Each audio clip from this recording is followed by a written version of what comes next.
굿모닝, 좋은 아침입니다. 주님의 은혜와 평강이 사랑하는 성도님들 심령에 충만하기를 소망합니다. 오늘 하나님 말씀은 디모데전서 6장 1절에서 10절입니다. 디모데전서 6장 1절에서 10절 말씀을 봉독하겠습니다. 무릇 멍에 아래에 있는 종들은 자기 상전들을 범사에 마땅히 공경할 자로 알지니 이는 하나님의 이름과 교훈으로 비방을 받지 않게 하려 함이라. 믿는 상전이 있는 자들은 그 상전을 형제라고 가볍게 여기지 말고 더 잘 섬기게 하라.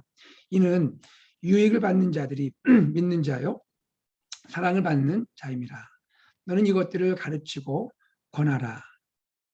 누구든지 다른 교훈을 하며 바른 말 곧 우리 주 예수 그리스도의 말씀과 경건에 관한 교훈을 따르지 아니하면 그는 교만하여 아무것도 알지 못하고 변론과 언쟁을 좋아하는 자니 이로써 투기와 분쟁과 비방과 악한 생각이 나며 마음이 부패하여지고 진리를 잃어버려 경건을 이익의 방도로 생각하는 자들의 다툼이 일어나느니라. 그러나 자족하는 마음이 있으면 경건은 큰 이익이 되느니라. 우리가 세상에 아무것도 가지고 온 것이 없음에 또한 아무것도 가지고 가지 못하리니 우리가 먹을 것과 입을 것이 있은즉 족한 줄로 알 것이니라. 부하려 하는 자들은 시험과 올무와 여러 가지 어리석고 해로운 욕심에 떨어지나니 곧 사람으로 파멸과 멸망에 빠지게 하는 것이라. 돈을 사랑함이 일만하게 뿌리가 되나니 이것을 탐내는 자들은 미혹을 받아 믿음에서 떠나 많은 근심으로써 자기를 찔렀도다. 아멘. 성도님들, 이제 디모데전서 마지막 6장으로 들어가게 됩니다. 바울이 에베소 교회에 목회하고 있는 믿음의 아들, 참 사랑하는 아들 디모데를 향하여 여러 가지 권면의 말씀을 하였죠. 이제 디모데를 통하여 또 다른 권면의 말씀을 진행하고 있습니다. 그 내용을 우리가 몇 가지 살펴보겠습니다. 먼저 지금 바울은 디모데를 향하여서 멍에 아래에 있는 자들에 대한 멍에 아래에 있는 종들에 대한 권면의 말씀을 하고 있습니다. 1절 내용을 함께 볼게요. 무릇 멍에 아래에 있는 종들은 자기 상전들을 범사에 마땅히 공경할 자로 알지니 이는 하나님의 이름과 교훈으로 비방을 받지 않게 하려 함이라. 여기 멍에 아래에 있는 종들이라 하면 당시에 신분이 자유롭지 못한 그런 종들을 가리키고 있습니다. 당시는 고대 로마 사회였고 노예제도가 있었던 사회였죠. 그런 사회 가운데 자유롭지 못한 신분의 종들을 의미하는 말이 멍에 아래에 있는 종들이라 할 수가 있습니다. 이들은 어떤 상황입니까? 예수 그리스도를 만났죠. 예수님을 구주로 영접했죠.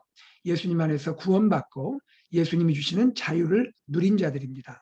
그럼에도 불구하고 이 땅에서 살고 있기 때문에 이 땅 안에 사는 동안에 현재 그들의 신분은 종의 상태, 또 그러한 멍에 아래에 있는 종의 신분임을 보여주고 있는 것이죠. 바로 이러한 구원받았고 또 자유하지만 그러나 신분적으로 종들로 있는 이 종들에게 요구되는 것은 무엇일까요? 바울은 그것을 이렇게 말하고 있습니다. 상전, 곧 그의 주인에게 합당한 존경을 보이라라고 말씀하고 있습니다. 1절에 보니까 자기 상전들을 범사에 마땅히 공경할 자로 알라라고 말씀하고 있습니다. 왜 그럴까요? 왜 나는 이미 그리스도 안에서 구원받고 자유한 사람이 되었는데 왜 이 땅을 살면서 또 나에게 허락된 이 상전을 주인을 공경해야 하는 것입니까? 그 이유는 당시 사회의 법과 규율을 준수함으로써 교회가 세상으로부터 비방을 받지 않게 하려는 목적이 있는 것입니다. 여러분, 오늘날의 관점에서 볼 때 바울이 말하는 것은 노예제도를 옹호하려는 그런 마음이 아닌 것이죠. 그런 말씀을 하는 것이 아닙니다. 오히려 당시 사회적 관점에서 볼 때 그 당시의 사회적 질서를 존중하고 준수하는 것을 말씀하고 있는 것입니다. 여러분 생각해 보십시오. 믿는 자들이 나 스스로는 자유자로 생각할 수 있습니다. 그리스도 안에서 내가 구원받고 자유한 사람이 맞죠. 그러나 그렇게 생각하면서 오히려 사회적인 규율을 지키지 않고 주인을 존경하지 않음으로써 이러한 모습을 세상 사람들에게 보이게 된다면 그로 인해서 그가 하나님의 이름과 또 복음의 가르침에 비난거리를 만들 수가 있다는 것입니다. 바로 그러한 점에서 내가 비록 구원받은 자이고 자유자이지만 하나님께서 나에게 허락하신 그런 사회적인 관계에서 상전을, 주인을 공경하고 존경할 자로 여기는 것이 마땅하다라고 말씀하고 있는 것입니다. 자, 2절은 1절의 내용을 좀 더 세분화해서 적용하고 있죠. 믿는 상전, 믿는 주인이 있는 종의 경우 어떤 마음을 가져야 할까? 어떤 마음으로 그 상전과 또 주인을 대해야 할까 하는 것입니다. 특별히 이런 상황을 여러분 생각해 보십시오. 주인이 우리 교회 공동체에 함께 참석하고 있는 성도인 경우입니다. 그 주인도 예수 믿고 구원받은 사람이고 나도 종인 나도 구원받고 자유한 사람입니다. 그런데 우리가 함께 교회 공동체에서 주님을 섬깁니다. 자, 그런데 이제 다시 일터로 나아갑니다. 나의 일상생활로 나아가게 됩니다. 거기에서는 어떻게 내가 이 주인을 대하고 어떻게 행동을 해야 할까 하는 것입니다. 바울은요, 주인이 믿음의 형제라고 해서 우리가 믿음 안에서는 한 형제죠. 믿음의 형제라고 해서 가볍게 여기지 말라고 말하고 있습니다. 오히려 더 잘 섬기라고 말씀을 하고 있는 것이죠. 왜 그럴까요? 그 이유는 그 주인이 믿음의 사람이요. 믿는 자요. 다시 말해서 믿음을 함께하는 신실한 자들이요. 또한 사랑받는 이들이다. 동료 그리스도인들에게도 사랑받는 사람이다라는 것을 말씀하고 있는 것입니다. 2절 내용을 볼게요. 믿는 상전이 있는 자들은 그 상전을 형제라고 가볍게 여기지 말고 더 잘 섬기게 하라. 이는 유익을 받는 자들이 믿는 자요 사랑을 받는 자입니다. 너는 이것들을 가르치고 권하라. 이것들을 가르치고 권해야 한다라고 말씀하고 있습니다. 여기에서 우리가 생각할 수 있는 것은 무엇입니까? 그리스도인의 자유가 무엇인가 하는 것입니다. 그리스도인의 자유. 그리스도 예수께서 십자가 그 희생을 통하여 우리에게 그 소중한 자유를 주시지 않았습니까? 우리에게 허락된 자유, 세상 무엇과도 바꿀 수 없는 소중한 자유입니다. 그러나 그 자유는 어떻게 사용이 되어야 합니까? 그 자유는 어떤 마음으로 우리가 사용을 해야 될까요? 그 자유의 사용은 항상 섬김과 겸손의 마음으로 사용이 되어야 한다는 것입니다. 그리스도께서 우리를 구원하시고 자유를 주신 이유는 궁극적으로 모든 그리스도인이 하나님을 사랑함으로 또 이 땅을 섬기고 또 겸손한 마음으로 사람들을 대하라고 하는 그런 마음으로 우리에게 그 귀한 자유를 주신 것이죠. 그러므로 우리 그리스도인 이 상전이 있는 이 종의 경우에 주님께서 이 세상 무엇과도 바꿀 수 없는 그러한 자유를 주셨지만 그 자유를 가지고 나를 드러내고 나타나는 것이 아닌 겸손과 섬김으로 사랑하는 그러한 살아가는 모습을 세상 가운데 보이는 것이 주님이 원하시고 기뻐하는 것이다라고 말씀하고 있는 것입니다. 이것을 오늘 우리의 일터와 직장에 적용한다면 어떻게 되겠습니까? 우리 일터에서 그리스도인들은 당연히 믿지 않는 분들보다 더욱 성실하고 또 신실하게 직장 생활하고 또 비즈니스도 하고 그렇게 또 우리의 일상을 섬기고 살아야겠죠. 이왕이라면 또 직장 생활할 때도 조금 더 일찍 출근해서 그것을 좀 청소하기도 하고 환경도 가꾸기도 하고 그러한 모습 보이면 얼마나 그리스도인의 향기가 드러나겠습니까? 또한 그리스도인 예수 믿는 또 그러한 상사가 있을 경우에 어떤 마음으로 섬겨야 할지 어떻게 내가 대해야 할지 하는 것이 주변 사람들에게 보일 수 있다는 것입니다. 그런 점에서 우리가 그리스도인 직장 생활과 일터 가운데 어떻게 섬기고 어떤 마음으로 우리가 일해야 하는지를 보여주는 대목이라 할 수가 있겠습니다. 자, 그 다음에 3절부터 5절의 말씀에 보면 교회 안에서 또 다른 그러한 문제가 있었지 않습니까? 에베소 교회 안에 등장했던 가장 중요한 문제 중에 하나가 다른 교훈을 말씀하는 것입니다. 거짓 복음에 기초한, 다른 복음에 기초한 그러한 다른 교훈을 말하는 것이 교회 안에 많이 있었지 않습니까? 그 내용을 말하고 있습니다. 3절 보겠습니다. 누구든지 다른 교훈을 하며 바른 말, 곧 우리 주 예수 그리스도의 말씀과 경건에 관한 교훈을 따르지 아니하며 그렇죠. 다른 교훈을 따르는 사람이 있다면 우리 주 예수 그리스도의 말씀과 경건에 관한 교훈을 따르지 않는 경우가 있다면 어떻게 되겠는가?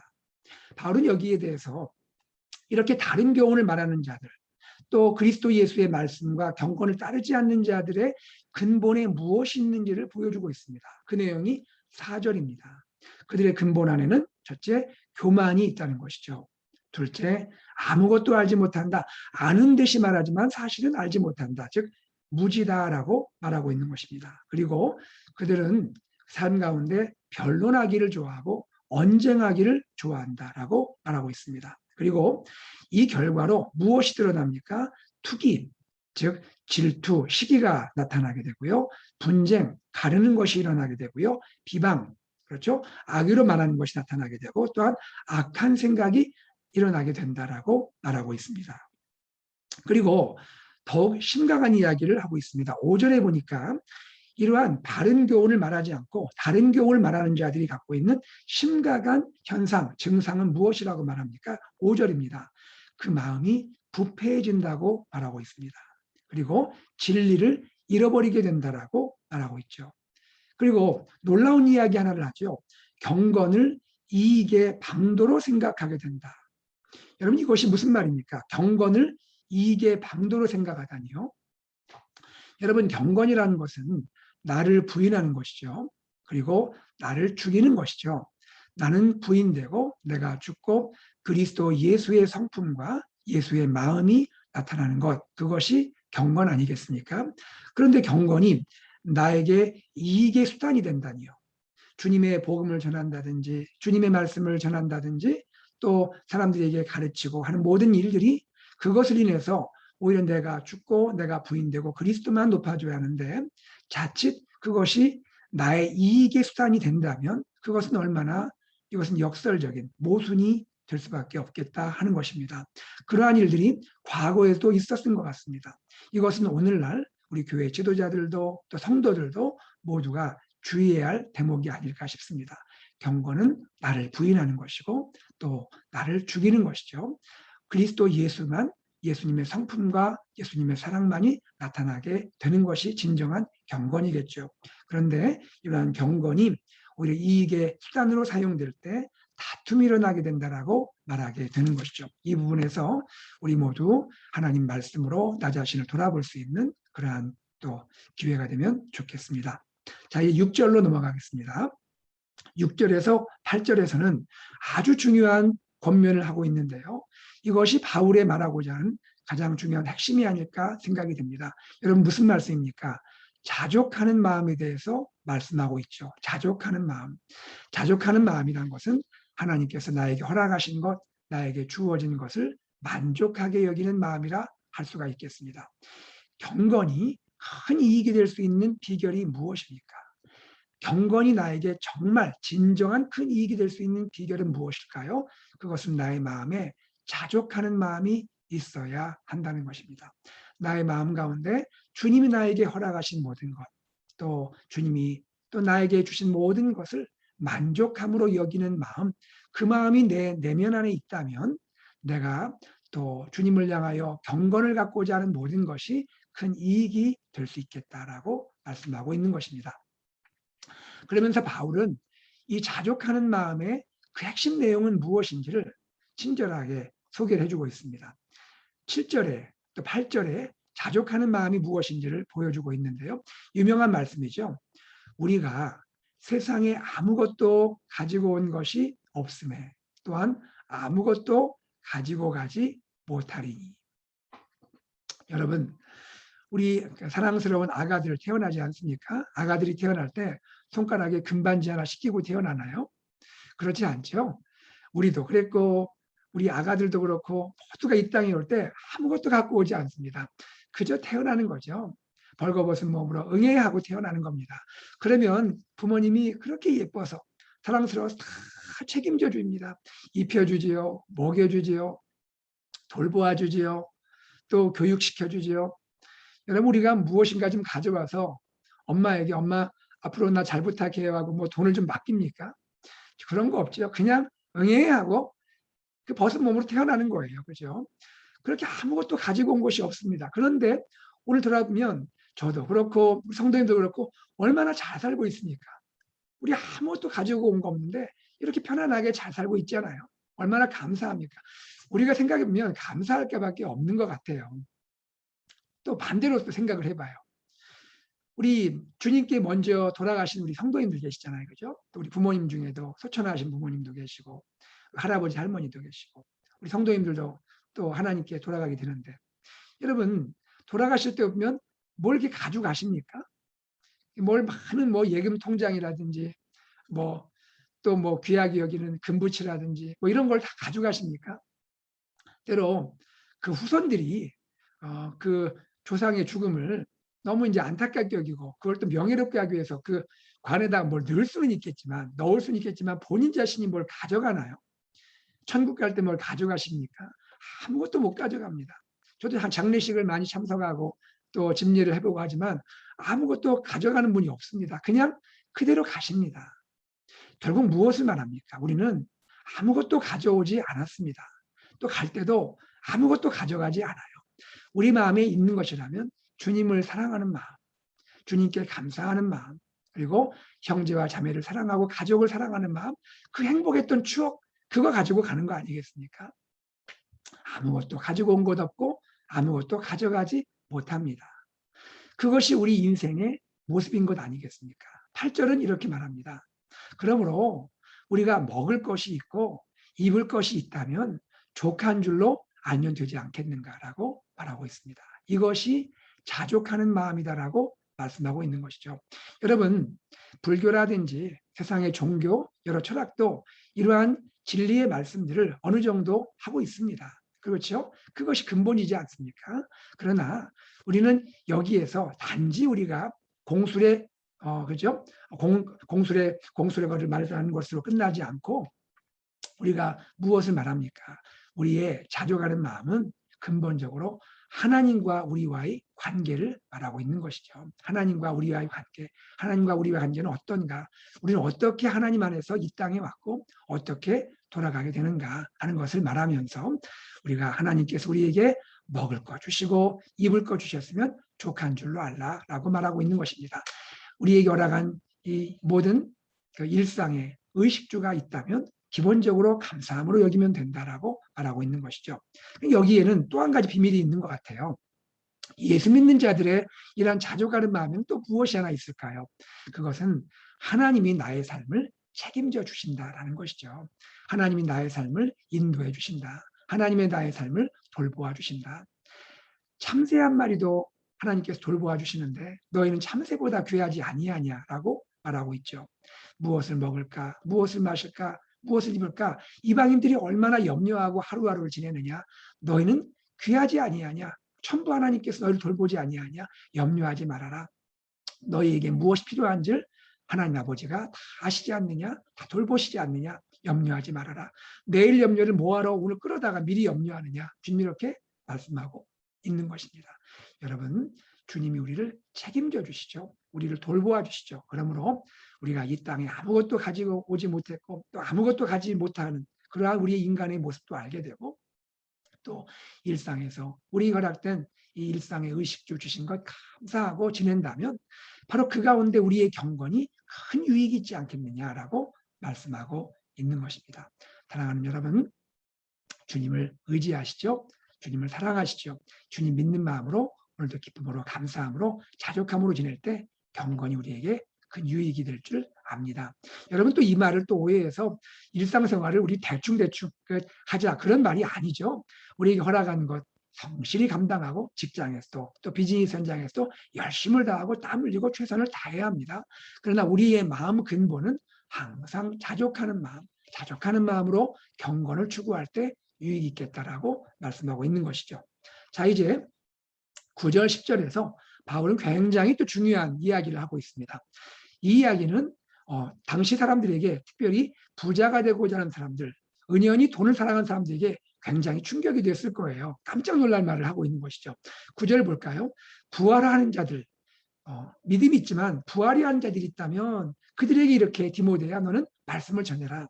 그것이 시험과 올무와 여러 가지 어리석고 해로운 욕심에 떨어질 수 있는 것이다.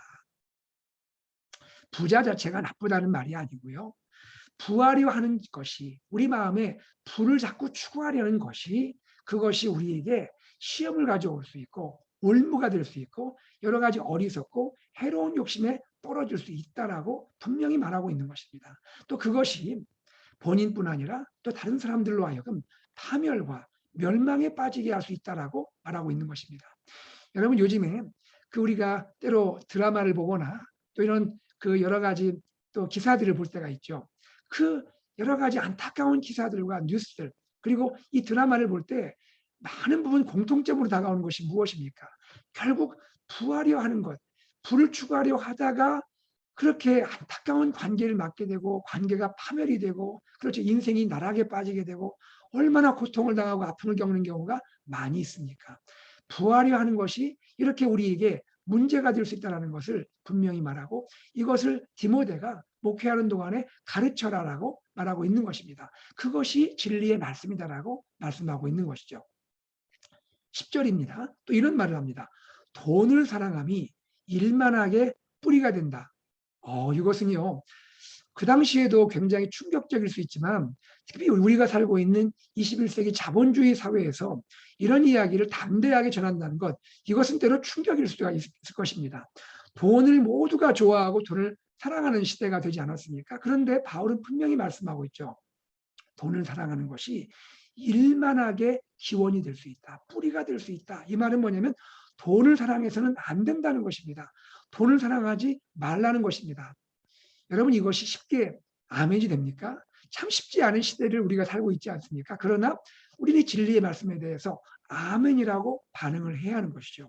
돈을 사랑하는 것이 일만하게 뿌리가 된다. 여기서부터 악이 다 나올 수 있는 것이다라고 말하고 있는 것입니다. 여러분, 돈은 소중한 것이죠. 여러분, 우리 직장 생활하시고 비즈니스 하시는 분들, 우리 1달러 벌기도 얼마나 어렵습니까? 정직하게 땀 흘리고 수고하는 분들에게 입장에서 볼 때 돈 버는 것이 쉬운 것이 아니죠.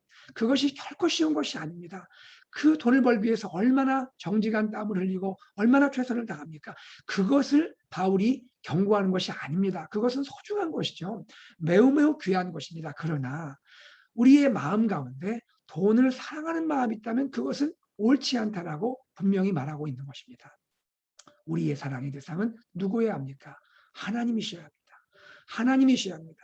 여러분, 분명히 말하죠. 하나님과 재물을 동시에 섬길 수가 없다.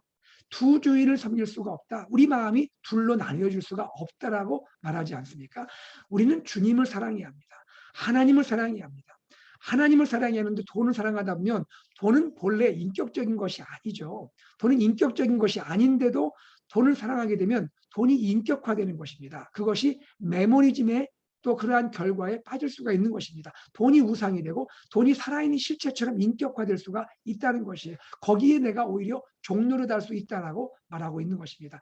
우리는 하나님을 사랑하고 하나님을 우리의 유일한 주인으로 섬기고 하나님의 은혜 가운데 하나님의 인도하심 가운데 우리의 직업을 가지고 우리의 비즈니스와 우리 직장을 생활하면서 돈을 또 벌게 되는 것이죠. 그러나 돈을 사랑해서는 안 된다고 분명히 말하고 있는 것입니다.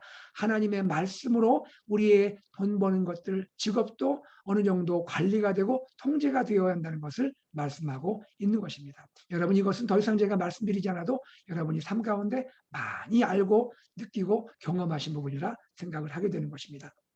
그리고 말합니다.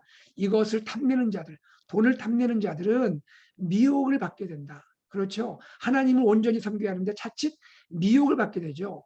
이 미혹을 받아서 때로는 옳지 않은 이익을 따라갈 수도 있고요. 그리스도인으로서 내 마음의 정직한 양심을 깨고 또한 때로 뇌물을 향할 수도 있고요. 이런 미혹을 받을 수 있다는 것이죠. 그러다 보면 그것이 믿음에서 떠날 수도 있고 그것이 결국 내 자신의 근심이 나를 찌를 수가 있다. 내가 많은 근심으로 나 자신을 찌를 수 있다. 이것이 나를 찌르는 가시가 될 수 있다라고 말하고 있는 것입니다. 여러분, 이것을 우리 자신이 꼭 기억을 해야 합니다. 그리고 이 말씀을 사랑하는 자녀들에게 가르쳐야 합니다.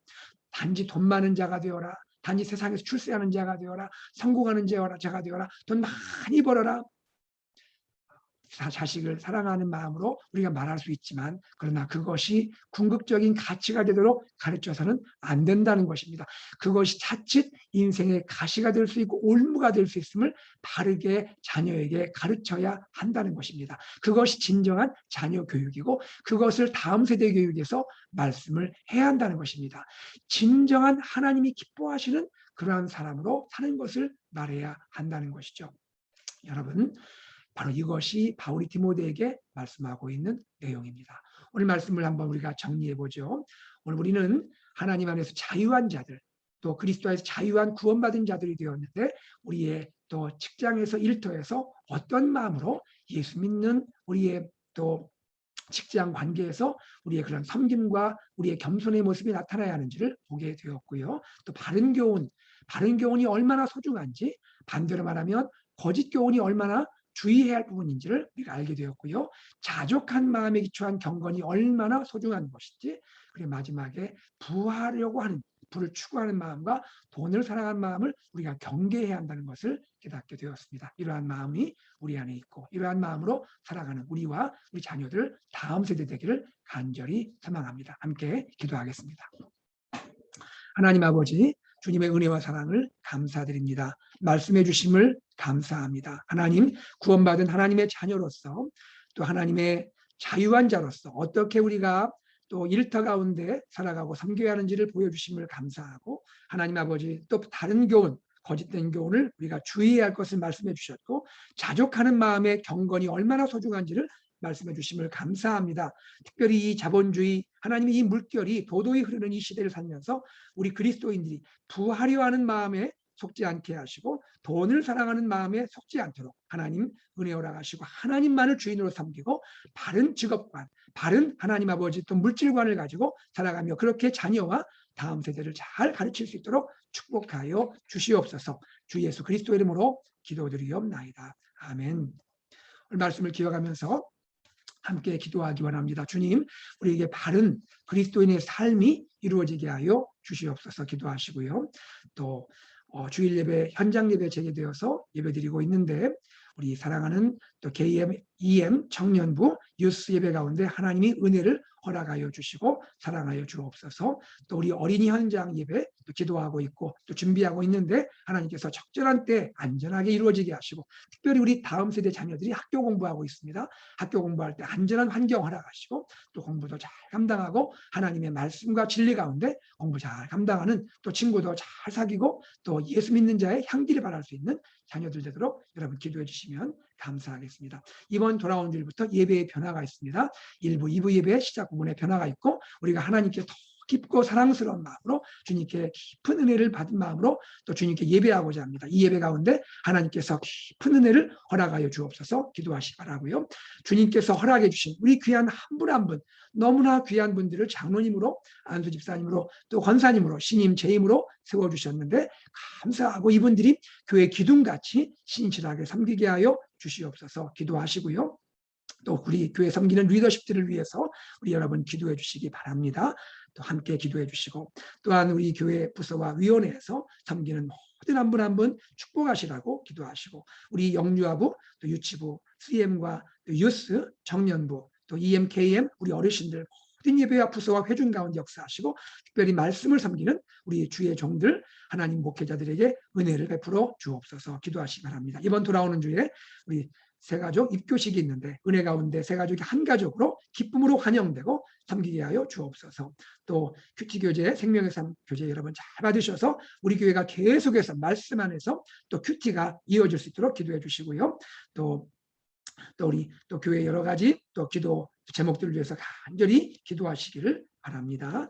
또 우리 선교 중보기도 러시아 윤미경 선교사님 위해 기도하시고, 또 이제 더진 전사님 앞으로의 새로운 사역을 위해서 기도해 주시기 바랍니다. 치유를 위한 기도 김하철 목사님 내일 항암 치료를 받게 되십니다. 김하철 목사님에게 은혜 주셔서 체중이 늘고 체력 주셔서 항암 치료 잘 감당할 수 있도록 축복해 주시길 기도하시고, 조준걸 집사님에게 기적과 또 그러한 은혜의 돌보심을 허락하여 주옵소서. 치료를 위해서 기도하시고 여러 환우들을 기억하면서 기도하시기 바랍니다.